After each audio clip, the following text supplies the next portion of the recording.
Hey guys, welcome back to another video on my channel. Today we are back with 5 data packs for Minecraft 1.21.3. Now I'm testing these and showcasing them in 1.21.3, but they should work in 1.21.2 as well, as there was only one bug fix between the two versions. Now since 1.21.2, data packs have taken a big leap because of the whole introduction to all the item components, meaning a lot more is possible for data packs now. Now the first one we're going to jump into is one that makes trees farmable. If you ever heard of the mod Botanical Pots, this is just a data pack version of that. So if I just grab some saplings, we're going to grab spruce, cherry and birch, and if I place them in these 3 right there, these should now grow and produce logs.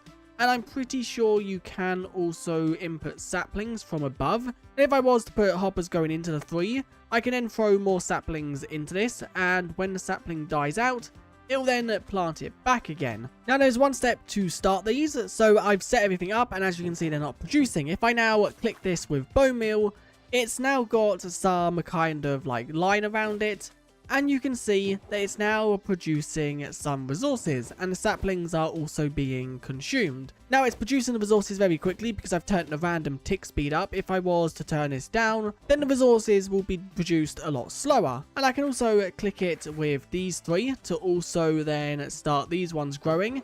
And we'll start seeing some logs come into these 2 as well. Now if you place down all of these and then bone meal it, you can see that if I were to now go in survival mode and break this, you'll see that we get the bone meal back. So you don't consume the bone meal, and then you can click it back down on another pot when you are ready. Now I've turned the random tick speed up again because these are quite slow, because it is very overpowered if they are not, and you can see that we are getting resources. Now one thing I do quickly want to mention, if there is no container below, when the item grows, it will just pop onto the ground, as you can see. But if you just place a barrel or a chest below, then the items will be put straight into the container. The second data pack we're going to cover is one that makes a change to bundles. And this adds a variant to bundles where you can put non-stackable items in. Now, by default, if we was to try and put some banner patterns in, we can only put 1 before it fails. Now, to get these new bundles, you need to craft them. So let me quickly just grab a crafting table. And if I grant myself all the recipes, and just type up here bundle, it should then show. Yes, and they do also use some custom textures. So this one can hold music discs, which is just some leather music discs and a bundle. This one carries enchantment books or books. This one can carry potions, and this one can carry banner patterns. So let's quickly just grab ourselves some leather, and then we should be able to craft this. Yes, here we go. So let me just grab these back because we don't want to lose them. And if I now craft this and try to put the items in, the bundle has to be within slot 0 for it to work. So I put 1 item in. So now I put 1 item in. To put more items in, you don't left click, you have to right click. And you can see there are now 3 banner patterns. I can put a 4th, I can put a 5th, and I can put a 6th. And you can see at the bottom, it can hold up to 16 banner patterns. Now, one other thing I think I better mention is you can also dye these. So as you can see, if I throw it into the crafting table with 1 dye, it does also then dye it black. And as you can see, it can be dyed with any of the 16 colors in Minecraft, which does also make these really customizable. Now the third data pack we're going to cover is one that adds some new tools to the game. So the first tool it adds is a magnet, which you can get from crafting iron with redstone. I don't know why the bundle sound keeps playing, that's kind of weird. So as you can see, with some resources like so, you can craft a magnet, which by default has a range of 4. You can increase that, I think, by getting struck by lightning. If you click on it, you can see it is now turned on, and it has a durability bar. Okay, it has 1000 durability, and it basically just lets items come to you. Okay, so when you use it, that is when it brings the items to you, and it seems like it uses 100 durability every time, but it will bring an unlimited amount of items. So if I quickly just throw a load of items on the ground, and then I activate the magnet, you can see they are all brought to me, but they have to be within a range of 4 blocks. As you can see, the redstone or the iron wasn't because it was out of the range. So it can only be used at 10 times before it breaks, which is interesting as well, because it means that when it breaks, what happens? Let's quickly just try. If I run it out of durability, there we go. It's now got 101. It's now got 1. and it breaks and disappears, meaning that you have to craft yourself a new one. So throwing items in like so, you can see an iron helmet, black dye, and a music disc fragment. You get yourself a stethoscope, which when you are using this, if I quickly just summon myself a mob, I'm going to summon a husk just because they don't burn in the daytime.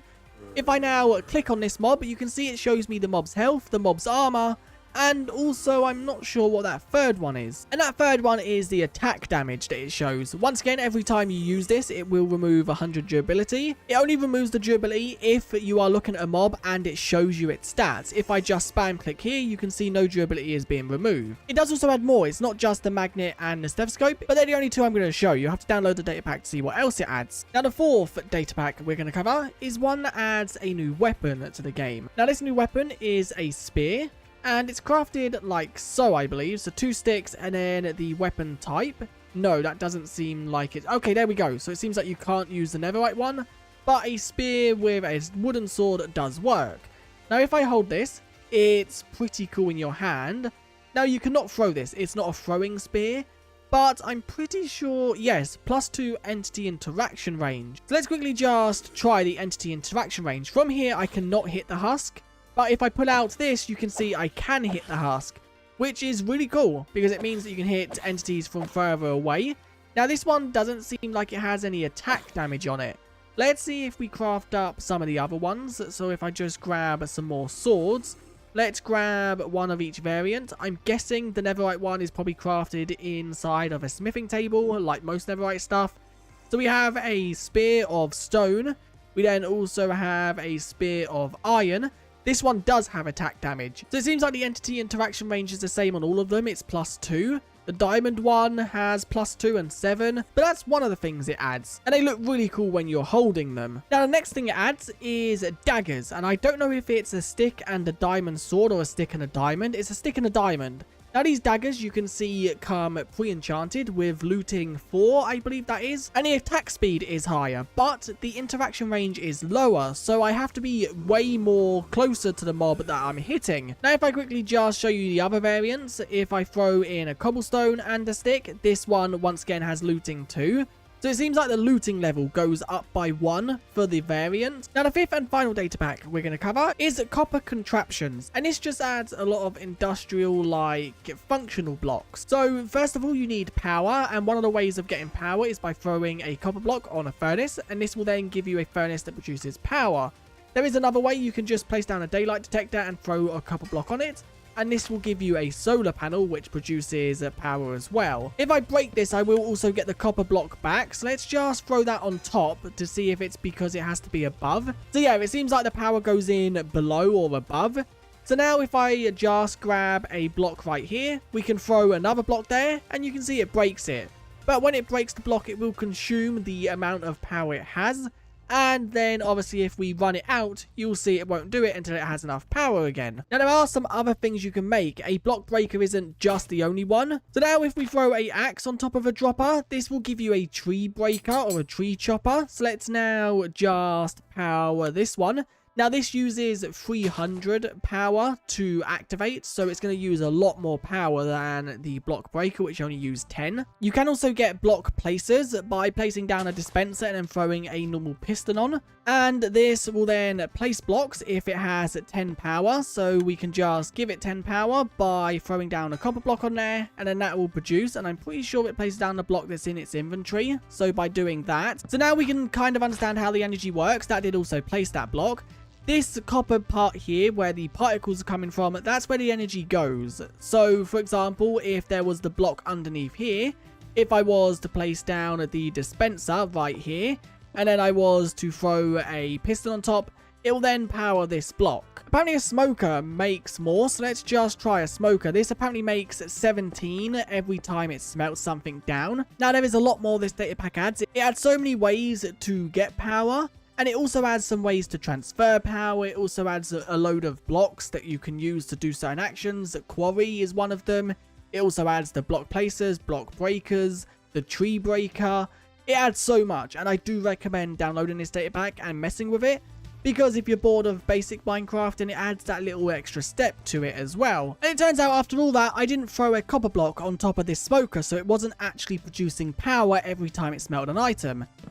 And there we go, the tree did just break because it had enough power, and if I was to place down another sapling it was to grow, when it reaches 300 power again, it will break the tree again. But anyway, that is it for this video. If you enjoyed, do like and subscribe. Let me know what you guys thought of these data packs in the comments. And I guess I'll see you guys in another video very soon. Thanks for watching, and I'll see you guys next time. Bye.